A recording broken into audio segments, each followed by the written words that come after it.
Gog and Magog in the reading of Ezekiel 38:39, because that is where we are right now. So when we broke covenant, Rome came over and colonized our people and took our lands, right? So Rome divided the world between Spain and Portugal to conquer it through the Inquisition. So right now, Mexico City is actually Rome. That's why they have the same flag with the Roman eagle right in the center. So where are they? Where are the troops right now? The troops are in Mexico, Venezuela, and in the Caribbean islands, right? So in the reading of Ezekiel 38, it tells you right there, okay? Okay, the people of Sheba, Dedan, and the merchants from the towns of Spain will ask you. The towns of Spain, like I said, Gog and Magog, Russia and China are in these territories. They're by Latin America, Central America, South America, whatever you call it. These are our people. They were colonized by the Spaniard. They're all the same people. They all serve the Vatican. The Vatican is actually run by the Rothschilds and the Rockefeller. They run the Vatican. They're all the same people. Even Fidel Castro, that ran Cuba, he himself was of the Popo bloodline, because these people sit in our lands and they run our territories, our lands, because they have the deeds to our lands. That's why they're there right now. You see, Spain, because they're with the dragon, the serpent. And what territory are they on? Because they want to enslave those people again. They're in, like I said, Venezuela. They're in Mexico City, and they're in Puerto Rico, and they're Caribbean. All Spanish-speaking territories. That's where it says Spain's towns, the towns of Spain. Rome is in the middle of the Americas. It's all a Roman corporation. Every time I see the Mexican flag, I see the Italian flag, because it's exactly the same, minus the Roman eagle. The Rome, which runs Mexico, in fact, Mesoamerica, it's the center of the Americas. This is where the Jesuits came, installed their Inquisition. They're telling you in your face, if you know what you're looking for, the Roman eagle right in the middle of the green, red and white, exactly the same as the Italian flag, which comes from the Persian flag, which is horizontally green, white and red, because the Roman elite families, the Farneses in particular, the Orsini, the Pallavicinis, Aldobrandinis, they're all from Persia. They're all Iranians. From Persia to Italy to the Americas, Iran is still behind the Vatican. Iran is the source of this Babylonian system.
Is pure Iranian ancient bloodline, and he's directly descended from Pope Paul III. He is from the papal nobility family, and he's from the Dukes of Castro. And Pope Paul III had 3 sons, and he gave each of them a dukedom. The Duke of Castro, the Duke of Piacenza, which is a city in northern Italy. That's where Castro's father was born. And you've done the genealogies. Absolutely. So far, these people have been very good in veiling the truth and hiding it, because the Rockefellers own the University of Chicago. The Russell Trust runs Yale University. All these bloodlines control information, scholarship, and every single aspect, and sciences, of course, almost every single aspect of our lives that shape our world. And if you go back some more into the Bible, you will also find mention of a global genocide. And so this is basically the Jesuit embrace, enfold, extinguish. It's the secret history of the Jesuits. Leaders are the Rothschilds and the Jesuits, and they have actually been intermarrying for centuries. We have what we call secular Jesuits, and the Rothschilds and the Jesuits are one. They're above the white pope. The black Jesuit pope is above the white pope, who's a Franciscan.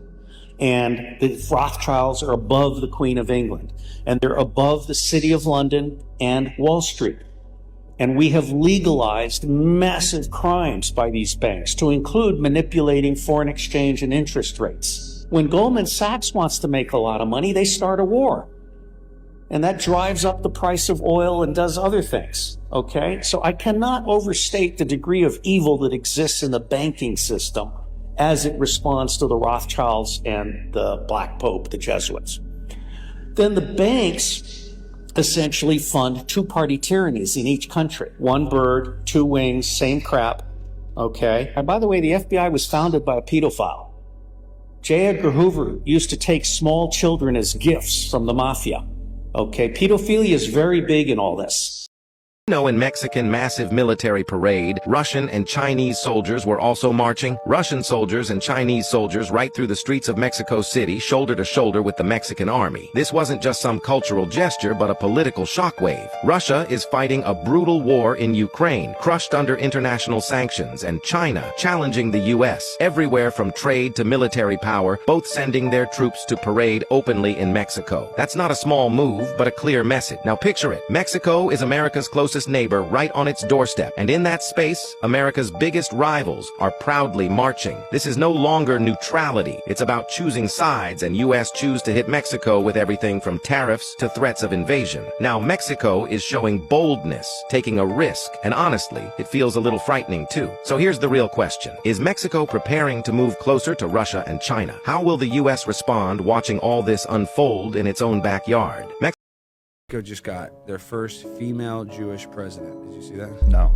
You didn't see this? For the first time ever, Mexico has a Jewish president. This is all you have to know. For all you people that, go after Israel, if the cartel is afraid to kill one Jewish lady, if they're afraid of a Jewish lady, they're definitely not afraid to kill you, but it does show you who they are afraid to kill. How did she win? I guess she was the president's right-hand woman, but it's just kind of unique that they have a Jewish president. Cartel does not want to. They've killed 37 other presidential candidates before her, but they didn't touch her. Dude, I didn't know Jewish people lived in Mexico. Neither did I. I never heard of matzo ball enchiladas at all. So it's crazy, the world we live in. Mexico.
I guess I'm playing catch up now, huh? Because now we need to talk about why the war on drugs in Venezuela is a lie. Y'all ready? Let's go. All right. Let's talk about it, shall we? Sit down. If you have your coffee or your tea, go on ahead and pull up for this one, because what's happening right now off of the coast of Venezuela is not a drug war. But they would have you believe that. It is absolutely not about fentanyl, narcotics, or cartel boats. And the receipts prove it. Yeah, here we go. So here's what we're being told. We're being told the U.S. is launching a war on drugs in the Caribbean, right? But the data, the reporting, and even the words of U.S. lawmakers tells a different and complete different story. Let me start with this. So according to The Guardian and DEA data, it confirms that less than 1% of fentanyl entering the U.S. actually comes from Venezuela. Go ahead, let that sink in. Did you catch that? Now, 90 to 97% of all fentanyl enters the United States through official ports of entry, brought in mostly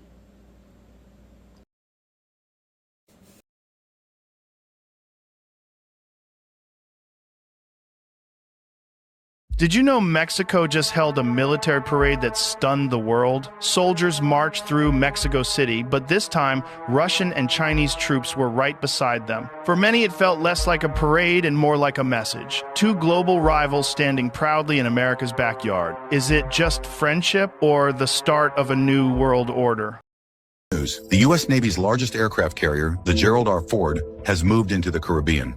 It contains 75 aircraft. The United States will launch an attack in the next few hours to overthrow the regime of Nicolas Maduro. The United States will launch a massive airstrike against Venezuela using all of its fighter jets. The United States will use all fighter jets on the Gerald R. Ford to destroy all air defense systems in Venezuela. The next target is the Air Force Base.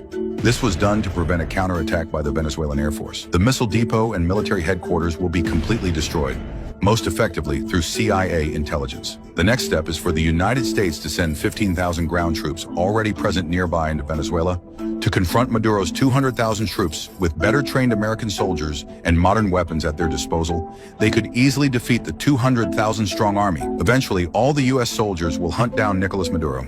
Unfortunately, they won't be able to find him because he has already flown to Russia. Good afternoon, John. Warnings from the FAA, leaks in the press about covert operations inside Venezuela, and potentially dropping leaflets over Caracas. This all appears to be an effort by the Trump administration to enter into some kind of psychological operations and psyops against the Maduro regime. Some lawmakers think this goes even bigger. This is about getting Russia and China out of the Western Hemisphere.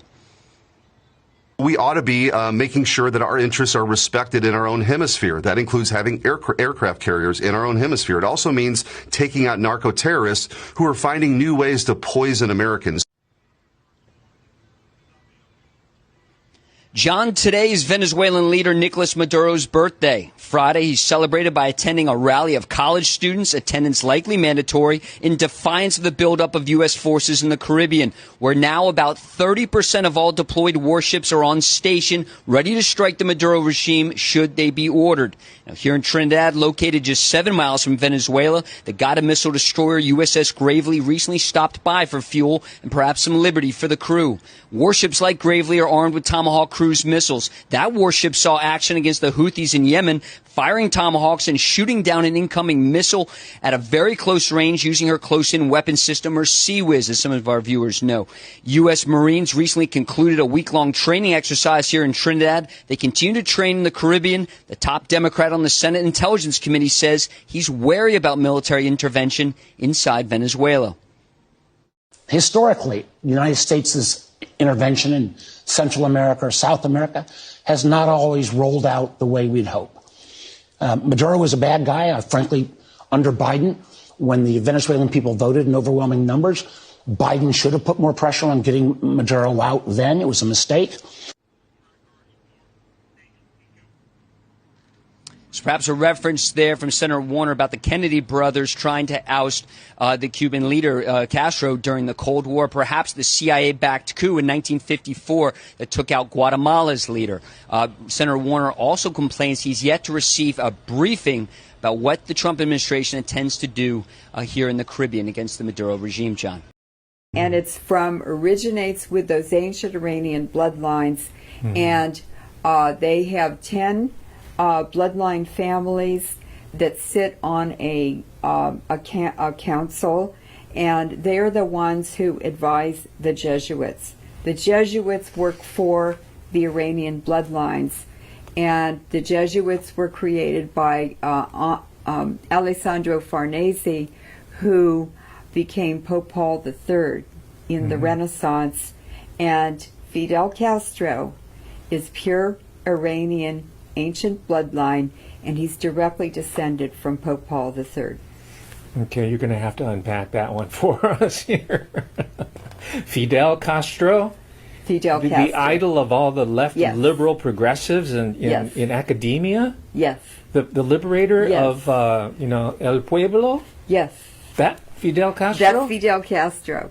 The one who is actually one of the richest, most wealthy person in the world? He is from Please. He's from the papal nobility family. And he's from the Dukes of Castro. And Pope Paul III had 3 sons, and he gave each of them a dukedom. The Duke of Castro, the Duke of Piacenza, and which is a city in northern Italy. That's where Castro's father was born. And you've done the genealogies? Absolutely. Okay. Yes. Just so the ladies and gentlemen understand that this is just not fantasy. This is. And the third dukedom that Pope Paul III gave to his sons was the Duke of Parma. And so I was really shocked, and then I started looking at Spanish land grants in California. And there was a U.S. Supreme Court lawsuit in the 1850s. And when the Spanish government turned over their Spanish colonies in North America to the United States government, there was a treaty made, the Treaty of Guadalupe Hidalgo. Guadalupe and Hidalgo. 1848. Yes, that's right. And the agreement between the two governments was that land grant holders, Spanish land grant holders, would be allowed to retain the land they were granted by the Spanish. And as soon as the land was turned over to the U.S. government, the state of California immediately sued to counteract, to reverse that treaty, because they wanted all the land. And during that process, the U.S. Supreme Court ended up reviewing it, and they asked for all land grant people claiming they had Spanish land grants Title search to submit their claims, and the Supreme Court looked at each case and ruled whether it was a valid claim or not. And so out of 850 claims that were made approximately, they upheld 670. And then I started looking at the names of the grantees, and I was shocked because the greatest number and the largest amount of land was granted to people with the last name Castro. And then I noticed what counties and what towns, because that's listed too, the modern towns, modern cities, and almost all of the UC, almost all of the University of California campuses are where Castro land grants are. It's beginning to come into focus now. Please. And so these ancient Iranian tribes moved into Europe and the Middle East. So the the Basques are ancient Iranian bloodlines. Is there a DNA? Yes, from the report? DNA. Okay. Yes. The Berbers in North Africa, in the Altai Mountains, the Basques, the Berbers, and the Kurds all came from the Hittites. And there's DNA research on yes, that? This is from Okay. DNA research, and also language similarities. All right. And So blood. this is a multidisciplinary effort. And blood But the thing types. is, these disciplines are all compartmentalized. They're But compartmentalized. you're achieving Yes. a grand synthesis of all this. Yes, synthesize it. Okay. I've distilled the information Right. into a picture that makes sense. Okay. And it's all internally consistent as well. All right. So you take multi-factors, you start putting them together and relating them, and then you find more things. They introduce new things that you wouldn't have thought of. How could I ever think in a million years I knew that arboreal rice had to be from Iran? Mm-hmm. And but how would I ever imagine that investigating Katehi's origins would bring me to the source of arboreal rice in Iran? Or the Familia Castro. Yeah, or the Familia Right, Castro. the Farnese. Yeah. Right. And all so, the different linkages. so for instance, with Castro, this is a different kind of a DNA study, but it's physical characteristics and how powerful they are. I said, okay, Alejandro Farnese, or Pope Paul III, worked for a Borgia, and who was the Pope. And when that Borgia died, Lucretia Borgia was his daughter, the infamous Lucretia Borgia. And so when that Pope died, he made Alessandro Farnese a cardinal at 24, and then he made him Pope as his successor.